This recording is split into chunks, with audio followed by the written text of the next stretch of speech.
Empezamos con Nidoran hembra y podemos ver que los acabados no son tan precisos como por ejemplo en la mandíbula o en el diente, aunque esa especie de encía roja que se le ve en el diente no lo tienen todas las copias. Por el lado izquierdo vemos algunos detalles de pintura, aunque no tan reveladores, y por detrás un poco lo mismo, la cola tiene un acabado menos profesional, por así decirlo. Por el lado derecho vemos que las letras no están en el orden que debería, y esa junto al numerito que debe tener debajo en la entrepierna son las dos señales más importantes en las que debes fijarte. En caso de Nidorina, de frente no vemos apenas diferencias claras, y en el lado izquierdo más de lo mismo, muy difícil distinguirlo así, son idénticas prácticamente. Por la parte de atrás en la cola vemos que al final tiene una especie de aplanamiento, pero tampoco grandes diferencias. En el lado derecho vemos que las letras están un poquito menos claras, pero igualmente se parece mucho. Y en la parte de abajo es donde tenemos la señal más importante, que es el numerito que debe tener en el pectoral.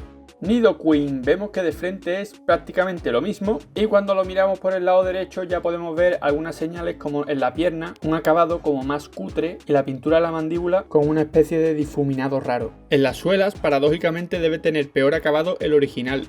Por detrás también vemos que es prácticamente lo mismo, excepto el número que debe tener en la pierna izquierda, que si no recuerdo mal esos números van del 1 al 4. Nidoran macho, vemos que de frente es prácticamente igual, incluso los ojos los tiene mejor pintados la copia. Del lado izquierdo vemos que la cabeza la tiene como muy separada por esa línea gruesa, y la letra de Made in China las tiene menos marcadas. En la parte de atrás vemos que le falta esa línea vertical que debe tener tras esa especie de cresta. En el lado derecho volvemos a ver que tiene las letras menos marcadas y la división del cuello es muy grande, y en la parte de abajo le falta esa línea central que divide el cuerpo a la mitad. Nidorino debe tener una línea divisora clara en medio de la cara. Por el lado izquierdo vemos algunos detalles de pintura, y por detrás debemos ver también esa línea divisora de la cara que le recorre todo el cuerpo y divide a la figura a la mitad. Por el lado derecho son prácticamente idénticos también, y por debajo por supuesto debe seguir esa línea divisora en el centro. Machoke en la pierna derecha tiene una línea muy notable que no debería estar ahí.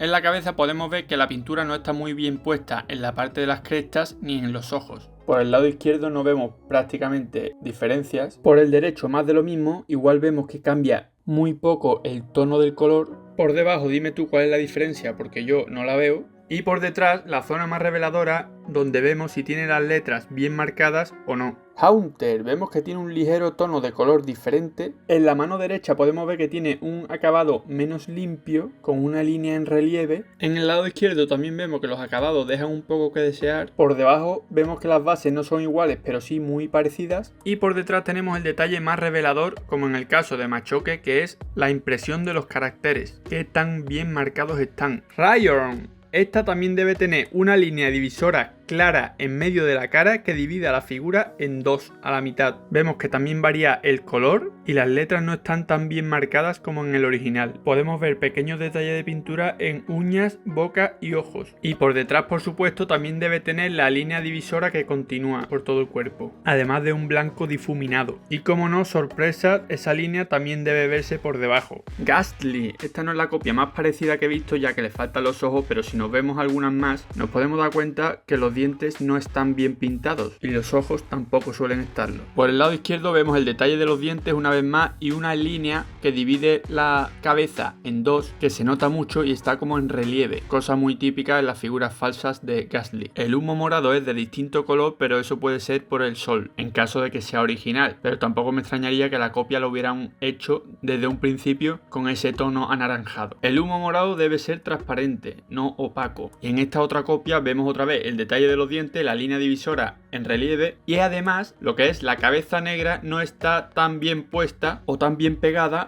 al humo morado, y yo nunca he visto una original que le pase eso. Por la parte de atrás vemos que las letras están menos marcadas. En el caso de la M de Tommy se ve bastante bien, y en el lado derecho vemos otra vez la dichosa línea en relieve y el detalle del diente. Por debajo solo tengo foto de la original. Cloyster, lo que más nos llama la atención es que el color es homogéneo en caso de la copia, cuando debería tener ese morado o ese tono de lila en la parte más exterior de la concha, pero no en toda. En la cara también tiene algunos detalles como los ojos. Por el lado izquierdo podemos ver que predomina ese gris triste, además de un acabado con un reborde ahí en el medio y además de las letras menos marcadas. Por el lado derecho un poco más de lo mismo, un color que no se asemeja al color de la concha real, pero por lo demás muy parecido. Por detrás y por debajo solo tengo fotos del original. Golbat, aquí también podemos ver detalles de pintura como en las alas, que no tienen ese morado o lila tan vivo, por así decirlo, es más bien apagado el de la copia, y otros pequeños detalles como en los ojos. Si nos vamos a la parte izquierda, ese borde sobresaliente lo debe tener en este caso la figura original, además de los tonos de color que ya hemos comentado. Por la parte derecha, más de lo mismo. Algunos pequeños fallos de pintura en las alas. Por detrás es el ángulo más revelador, ya que debe tener las alas como si fuera una pieza añadida, como si hubiera sido montado y no de una única pieza como en el caso de la copia. Además de que debe tener esa especie de tacones incrustados en la base,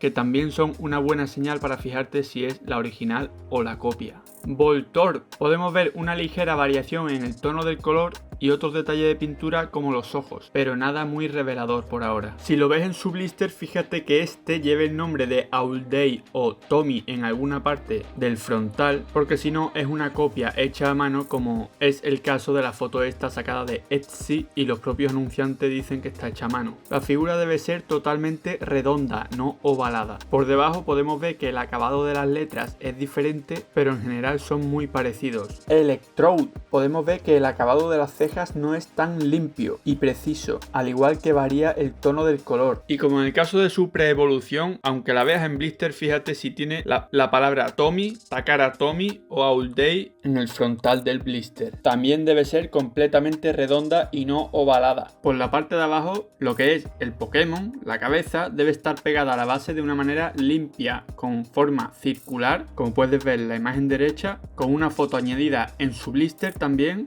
o en forma semicircular, que no está dividido justo por la mitad, pero ya me entiendes. Lo que nunca debe tener es ese acabado tan casero, por así decirlo, en el caso de la copia. Y también otro tip adicional es que la base se debe poder doblar, ya que así es como están hechas originalmente las figuras, pues eso, originales, y no las custom o copias, que en el acabado final las bases no se pueden doblar, es una pieza rígida. Vamos con Ditto, podemos ver que son idénticos excepto por las pinturas negras de los ojos y la boca, que está peor puesta en caso de la copia. Por el lado izquierdo vemos que tiene un reborde sobresaliente que no debería estar, o al menos no debería notarse tanto. Por la parte de atrás dime tú cuáles son las diferencias, porque yo no las veo, excepto que la copia está un poco levantada si te fijas, y eso es por la parte más importante donde tienes que mirar, que es abajo. Si tiene como un acabado que sobresale hacia afuera, va a hacer que cuando la pongas en la mesa, por ejemplo, ese resalto haga que la figura no se apoye por completo. Debe tener una especie de cuadrado con una línea recta sin ninguna imperfección grande.